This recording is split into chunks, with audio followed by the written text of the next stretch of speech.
បងប្អូនណាកុំអួតតែខ្លួនឯងខ្លាំងតែអត់ទាន់ឈឺទេ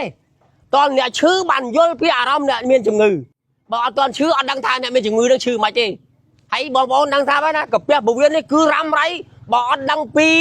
ផលិតផលអីល្អទេគឺដាក់ទៅមិនត្រូវបងបើសិនជាពុកម៉ែបងប្អូនមានអាការៈដូចជារលាកកាពះដំបៅកាពះច្រើនអាស៊ីតកាពះមេរោគក្នុងកាពះសូមកុំបារម្ភដោយសារឱសថ Defuncsin នេះមានសមត្ថភាពទៅដោះស្រាយរាល់បញ្ហាដែលពុកម៉ែបងប្អូនកំពុងតែជួបប្រទះជារៀងរាល់ថ្ងៃបានបើសិនជាចង់ជៀបព័ត៌មានអាការដែលច្បាស់សូមជួបជាមួយនឹងអ្នកជំងឺរបស់អ្នកគ្រូដែលបានប្រើឱសថនេះទាំងអស់គ្នាកាលមុនខ្ញុំញ៉ាំបាយទៅចុកឆ្អល់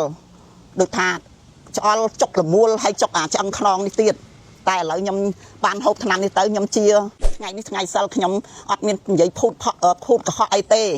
ខ្ញុំចង់ឲ្យបងប្អូនហូបជាដូចខ្ញុំតែដល់អាបានថ្នាំនឹងហូបហើយហ្នឹងគឺបានធូររហូតតាំងពីក្នុងមកធូររហូតគឺខ្ញុំនិយាយតាមត្រង់ហើយតាមភាពពិតអត់មានរឿងនិយាយកុហកអត់មាននិយាយពីបោកប្រាស់អីថាអញ្ចេះថាអញ្ចោះមិនជាថាជាមិនត្រូវថាត្រូវទេខ្ញុំនិយាយនឹងទៀងត្រង់ណាព្រោះខ្ញុំកាន់សិលហើយខ្ញុំមិនចេះភូតកុហកទេតាបាទស្រឡាញ់សុខភាពណាកុំភ្លេច Defuncsin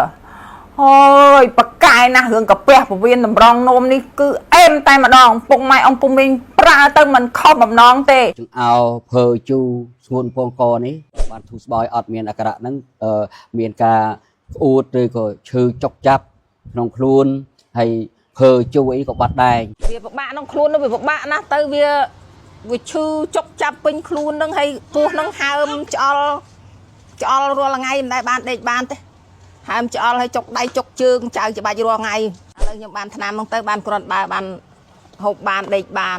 ស្រួលខ្លួនប្រសិនបើបងប្អូនមានគេហៅថាបញ្ហារលាកក្រពះពោះវៀនរ៉ាំរ៉ៃនិងតម្រងនោមបងប្អូនរកកន្លែងព្យាបាលច្រើនកន្លែងហើយនៅតែមិនដូចដើមនៅតែឈឺនៅតែចុកចាប់នៅតែមិនជាសះស្បើយ